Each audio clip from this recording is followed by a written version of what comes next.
Bonsoir, bienvenue dans le JT. À la une ce soir, la place Bellecour en état de siège. La manifestation lycéenne a bien failli ne pas avoir lieu.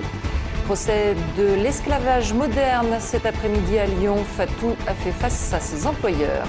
Enfin, belle victoire de l'OL hier soir en Ligue des Champions face au Benfica Lisbonne.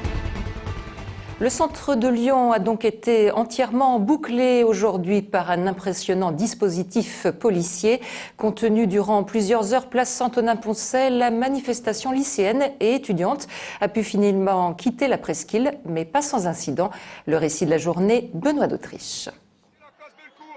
Le rendez-vous, c'était 14h, place Bellecour aujourd'hui. À 14h, les syndicats d'étudiants, de lycéens et de salariés arrivent donc et découvrent que la place est bouclée par les CRS. De l'autre côté du cordon, ici à l'angle de la rue de la Charité, des manifestants sont donc séparés du reste du cortège.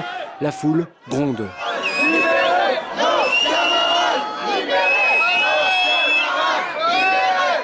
Après un quart d'heure de face-à-face, quelques pierres partent de la place Bellecour. Les CRS chargent de l'autre côté, côté Antonin-Poncet, sur la foule.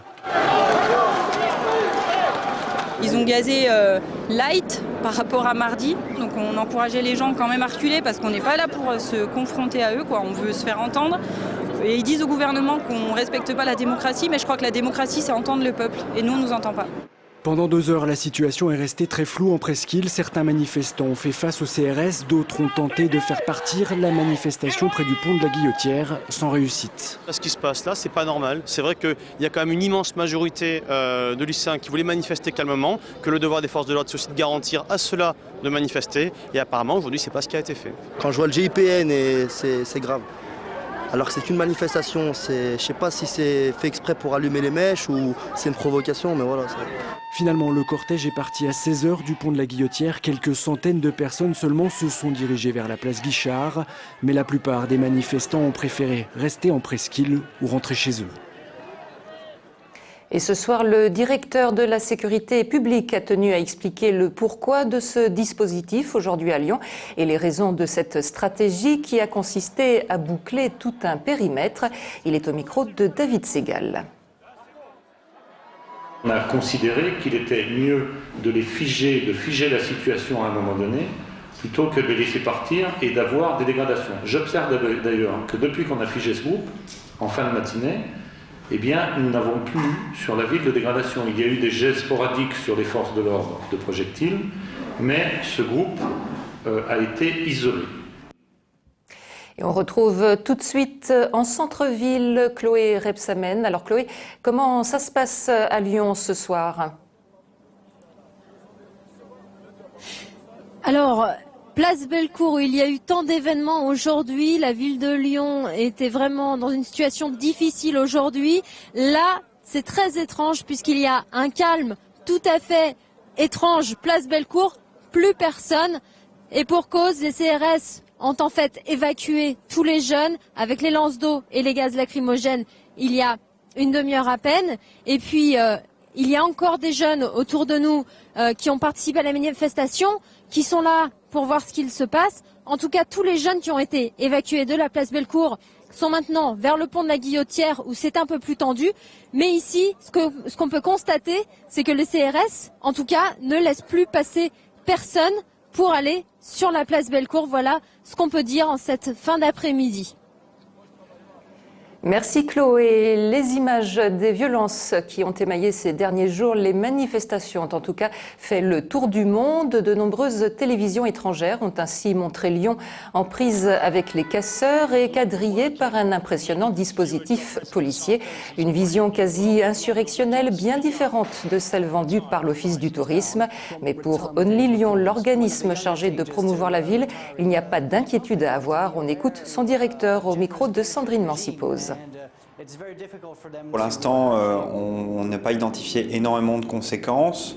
On a quelques petites annulations, mais pour l'instant, c'est très léger. On ne pense pas que ça va porter préjudice à la destination. On sait qu'une destination ne perd pas sa clientèle juste à cause de quelques troubles faits dans la ville. À retenir également dans l'actualité aujourd'hui le procès d'un couple de Mézieux poursuivi pour esclavagisme. Fatou, leur employé de maison, a finalement porté plainte après 30 ans de servitude. Arnaud Fora. À 58 ans, Fatou aura donc passé plus de la moitié de sa vie au service de 2 personnes. C'est au Sénégal qu'elle a fait leur rencontre, femme de ménage pour expatriés. C'est ainsi que tout a commencé du Sénégal. À mes yeux, 30 ans se sont écoulés à coût d'une petite centaine d'euros par mois. Elle faisait tout ce qu'il y avait à faire dans la maison comme ménage, comme entretien. C'est elle qui s'occupait des chiens, qui ramassait leurs crottes. C'est elle qui s'occupait de la mère de monsieur qui était très âgé et impotente en allant lui porter, lui servir les repas à la maison de retraite où elle se trouvait. C'est ce qu'on appelle de l'esclavage moderne. C'est même carrément de la traite humaine. La traite humaine, c'est l'infraction qui est retenue contre ce couple d'une 60aine d'années. Une première dans ce genre d'affaires. La peine encourue est d'1,5 million d'euros de dommages et intérêts et 7 ans d'emprisonnement. Ça permet, à mon sens, de chasser l'idée reçue selon laquelle la traite des êtres humains ne concerne que les réseaux de prostitution ou que les réseaux de criminalité organisée. Là, on se rend compte que des particuliers peuvent se rendre coupables de cette infraction. C'est une avancée au niveau juridique. L'avocat de la défense a souligné l'ambiguïté d'une relation décrite comme amicale par le couple de Mézieux, sans violence ni mauvais traitement. Fatou n'était pas séquestré, alors pourquoi ne pas avoir réagi plus tôt, s'interroge la défense. Reste que sans papier et sans famille, peut-être n'avait-elle que l'espoir de jours meilleurs. L'attente aura duré 30 ans. Qui pour remplacer Guy Mathiolon à la tête de la Chambre de commerce et d'industrie de Lyon, alors que pour la première fois, 2 listes s'affronteront au mois de janvier prochain. Un sondage Ipsos pour TLM et Vox Rhône-Alpes prévoit la victoire de la CGPME sur le MEDEF. 57% des 500 chefs d'entreprise interrogés annoncent en effet vouloir voter pour François Turcat, tandis que 35% se prononcent plutôt pour Benoît Souris. Une élection qui passionne puisque 70% des personnes interrogées affirment vouloir voter. Sur les conséquences du scrutin tel qu'il ressort du sondage, on écoute le directeur d'Ipsos au micro de Sandrine Mancipose. On considère que sur les 60 sièges qui seront attribués, 45 devraient aller à la CGPME, dont 37 de façon certaine et 9 de façon probable, et 15 iraient probablement au MEDEF. Mais songeons qu'il y a encore 1 mois et demi avant le scrutin. Enfin, dans l'actualité sportive, on retiendra la belle victoire hier soir de l'OL en Ligue des Champions. Le Benfica Lisbonne n'a finalement pas pesé lourd face à des Lyonnais retrouvés. Brice Jaurès. On savait vraiment qu'on n'était pas dans un bon moment et qu'il fallait qu'on change. Et aujourd'hui, on voit que vraiment on montre notre vrai visage. C'est donc une prise de conscience collective qui permet aux coéquipiers de Michel Bastos de signer une 4e victoire consécutive, toutes compétitions confondues.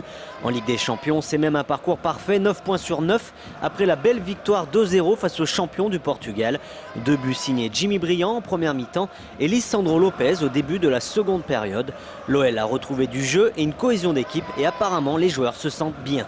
Depuis Saint-Etienne, au niveau de la performance, on est bien. Une chose que ça marche bien dans ces groupes, c'est qu'ils s'invitent très bien. On est bien. Le groupe revit, on a retrouvé beaucoup de confiance. Donc on sait qu'on a un groupe de qualité. Des Lyonnais heureux qui sont quasiment qualifiés pour les 8e de finale de la Ligue des Champions pour la 8e saison consécutive. Quant à Claude Puel, il préfère se concentrer sur les prochains matchs plutôt que penser qu'il a sauvé sa tête.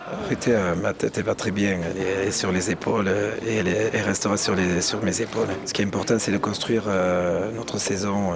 On le fait en Ligue des Champions, il faut le continuer en championnat. Même si l'échéance présidentielle se rapproche, on ne voit plus trop comment Claude Puel pourrait être démis de ses fonctions. En effet, l'OL a retrouvé de la confiance et surtout l'OL enchaîne des victoires. Au cœur d'une série de 7 matchs en 21 jours, les Lyonnais devraient poursuivre leur bonne dynamique du côté d'Arles-Avignon, la lanterne rouge de Ligue 1. Ce sera ce dimanche à 17 h. Et c'est la fin de cette édition. Très bonne soirée sur TLM.